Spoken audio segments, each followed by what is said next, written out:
ओम शांति।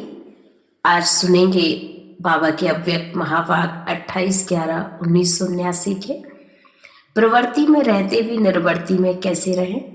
इस पर क्लास कराते हुए बाबा ने कहा, जैसे पति पत्नी आपस में एक मत होकर चलते हैं और एक साथ एक मत होकर कार्य करते हैं, कोई भी बात दूसरे तीसरे से शेयर नहीं करते एक दूसरे के अलावा, तो ऐसे विशेष बच्चों को बाबा ने याद करते हुए कहा कि प्रवृत्ति को भी खुश रखते, साथ साथ बाप दादा भी सदैव उन बच्चों पर राजी रहते हैं।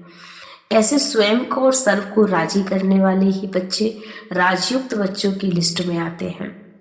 वे किसी के प्रति भी किसी को भी काजी बनाने की जरूरत नहीं रखते, क्योंकि केस नहीं है जो काजी बनाना पड़ जाए उन्हें। कई बार सुनाना कि मियाँ बीवी राजी तो क्या करेगा काजी।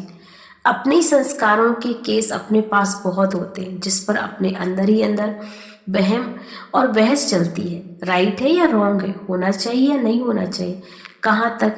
तो अपने को आप फैसला नहीं कर पाते हो, दूसरों को काजी बना लेते हो। फिर किसी को छोटी बात होती, किसी की लंबी भी होगी। अगर बाप और आप दोनों मिलकर फैसला कर दो ना, तो सेकंड में सारी बातें समाप्त हो जाएंगी और किसी को भी काजी या वकील या जज बनाने की आपको जरूरत नहीं पड़ेगी। फिर बाबा ने कहा कि कई बार आग फैलाई नहीं जाती है, बुझाई जाती है। तो प्रवृत्ति में जो कायदा होता है कि पति पत्नी अपने बच्चों को भी अपनी बात नहीं कहते हैं, क्योंकि जितना बात को आप सुनाएंगे वो बात उतनी ही फैलती है और ही ज़्यादा वातावरण में आएगी। इसलिए प्रवृत्ति में बाप और आपके सिवाय तीसरा समीप आत्मार्था परिवार की आत्माओं में से बात फैलती नहीं चाहिए। मियाँ भी राजी तो क्या करेगा काजी, अर्थात नाराज ना हो, राज को जानने वाले होते हैं। कोई ना कोई ज्ञान राज मिस हो जाता है ना, तो नाराज हो जाते हो। इसलिए तीसरे को सुनाना अर्थात घर की बात को बाहर निकालना है। इसलिए ब्राह्मण परिवार का अखबार में पड़ गया ना, तो क्यों नहीं आपस में फैसला कर लो, बाप जाने और आप जानो, तीसरा बीच में कोई इंटरफेयर ना करे। तो लेकिन मियाँ बीवी ऐसे मिला है जो बहुरूपी है, जो रूप आप चाहो एक सेकंड में वो हजूर हाजिर हो जाता है। लेकिन आप भी बाप समान बहुरूपी बन जाओ, अर्थात अपनी बात किसी दूसरे तीसरे को शेयर नहीं करनी है, सिर्फ एक बाबा को सुनानी है। फिर बाबा ने कहा, जैसा देश होता है वैसा वेश धारण करो। जैसे एक सेकंड में उड़ करके बाबा के पास वतन में आ जाओ। बाबा जैसा स्वरूप ज्योति स्वरूप है ना, तो अपना स्वरूप भी वैसे बना लो। समय भी फिक्स करो, अपॉइंटमेंट भी फिक्स करो, स्थान भी फिक्स कर दो। फिर क्यों नहीं मिलना होता है, सिर्फ गलती कहाँ कर रहे होते हो, मिट्टी के साथ वहां आना चाहते हो, और देह मिट्टी है ना, जब मिट्टी का काम करना है तब करो, लेकिन मिलने के समय देह के भान को छोड़कर बाबा के पास आ जाओ। एक फरिश्ता ड्रेस पहन कर आ जाओ। आप भी आकारी फरिश्ता ड्रेस पहन कर आओ और चमकीली ड्रेस पहन कर आओ, तब बाबा से मिलन होगा। ड्रेस पहनना नहीं आता है क्या, ड्रेस पहनो और पहुंच जाओ। ऐसी ड्रेस हो जो माया का वाटर प्रूफ होना चाहिए, कि माया का कोई भी बार हमारे ऊपर ना हो, इतना ज़्यादा हमारी ड्रेस अच्छी हो, फरिश्ता ड्रेस होनी चाहिए। फिर ये अपॉइंटमेंट के टाइम पर भी नहीं पहनते हो। पुरानी ड्रेस से बाबा ने कहा कहीं ना कहीं दिल लगी हुई होती है, पुरानी ड्रेस पे बुद्धि है, इसलिए चमकीली ड्रेस वाला जोड़ी मिल नहीं सकती। इसलिए अनुभवी बनो, अर्थात पुरानी ड्रेस से बिल्कुल अपने आप को उपराम करो। देवभान को देखना भी नहीं है। काजी को छोड़ो और राजी हो जाओ।